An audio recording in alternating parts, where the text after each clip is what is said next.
السلام عليكم ورحمة الله تعالى وبركاته نمان أصحابتا كحرين أما نجد داوانيسا يوتيوب جانل كورية عطو شري وحان إذين لي هاي رمضان كريم رمضان مبارك إن ما توحد كسود دبعتين برامج جار أو عن كجهد لنا تعدية إيواتوين كأي لكل مان صحافة الصومالية هدي أي أهاليهد جوالدا أما هدي أي أهاليهد عاصمة دالك الصومالية أي مقدشو وحان ما تمرتنو إن ورية أفريقيا أولو يقان محمد عبد القادر حسين أفريقيا waxa uu ka mid yahay wariyaasha ka howlgala magaalada Muqdisho ee caasimadda dalka Soomaaliya maanta wuxuu ku sugan yahay magaalada Jowhar ee xarunta gobolka Shabeellaha Dhexe ahna caasimadda maamul goboleedka Hirshabelle ee soo dhaw Afrika ما شاء الله مستر عطوش يرى وان دوه إن أفريقيا waxaa tahay in wariyaasha ka howlgala gudaha magaalada Muqdisho ee caasimadda dalka Soomaaliya goormay ay kugu dhalatay arinkaas inaad bilowda horta mixnadan saxaafadda waxay ugu dhalatay markan yaraa dabcan markay yani hibadayda ahayd durba aan bartay markan weynaado waan gartay Afrika inta aad ku howl jirtid howlaha saxaafadeed ma jirtaa tacdiyooyin ama dhibaato aad kala kulantay hadii ay noqon lahayd in ciidanka iyo bulshada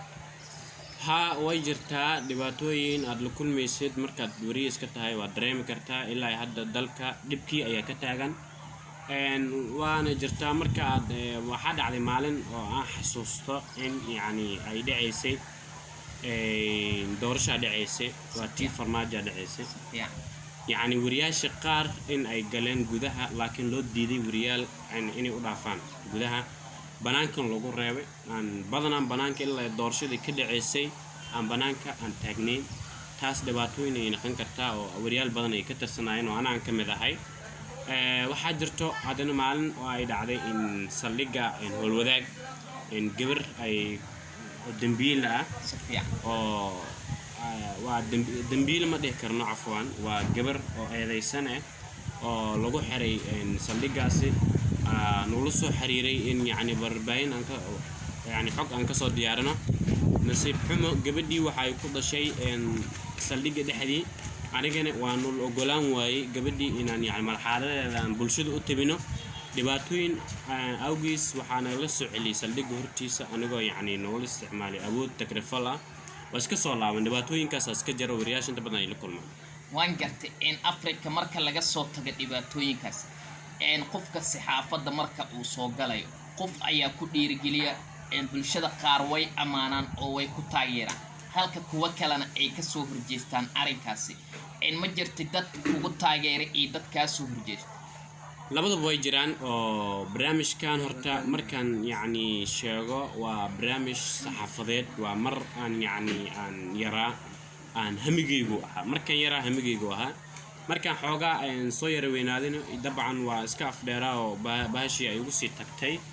وان سبرتي مركان برتي وحن هلي دب يقدر قليا أو يقدرها keep going ددنا وحواي واسكت دريم كرتاه خوف كاست معارض وليه محافظ وليه هاي لكن ما شاء الله قول يجوانا ما ينمانتي كتاجنا هاي وأن كفر أحسنه ما دائما هاي مانتي أن أدي بنقشنا هاي ورياشة أن أمد الصومالية. وين قرتي إن سنة كي آيات سر رسمي وصوب بيتولها شغل. أن صحافة دا أرتبرشة وحن بلاوي ولابكون يتواني أفرتي وحن جبي أحان كصوب بيري مادة صحافة دا لابكون شيء شقدت جود إن ندلك أشقي صحافة إن إذا عاد هرستاجو التلفزيون يستاجو وعن كسر بيري وإذا عاد مركب أوريسي عن كشقي وحي لو كل شيء طبعا مركان يعني اسكودي إن كشقي التلفزيون وحوها لو كن يتضبي طبعا كي عن كبلاوي التلفزيون كان ليرا SBC تلفزيون كسبوكي. وان قرت أفريقيا أنت تودي ولا صحافة إن مجرد برامجي أتكوبولي ستي إن عاد كل شركة حقبت. ها برامج وحاوجريسي إن وريال قار يعني كل شيء كترسن لكن سي خلطن واجر توريال عم كدير جلي وندرشي وريني ماذا قد عاي أنت بدن كني جبي إني سعفيني هاين مركي تبر أيوين يهمي قف دير جلي واجر توريال عن قرب سي سواء كل واحد جرت بلشة عن بوجادي واحد جرت أرضي عن بوجادي إن واحد جرت إن دد يعني عن كجهل بحي قلب خلدنا أن واجرتا قولل أن داد كسوه يدي أو حق فكرة هنا. وان قرتي in waalidka dhankiisa markaad bilaabaysa maxaad kala kulantay oo ma ku ogolaayeen mise way diidanayeen shaqadaas horta waalidka laba u kala qaybsameen dhan waxa waaye way ugu bogaadiyeen dhanna waxa waaye fikirkii igu khilaafeen oo yani qaar way ka soo horjeesay waa qaar iska yar oo familka ka tirsan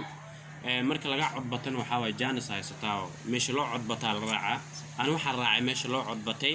dabcan waxaan naqday dad familkiisa u horseeday inaan yani mihnadan saxaafada ku shaqeeyo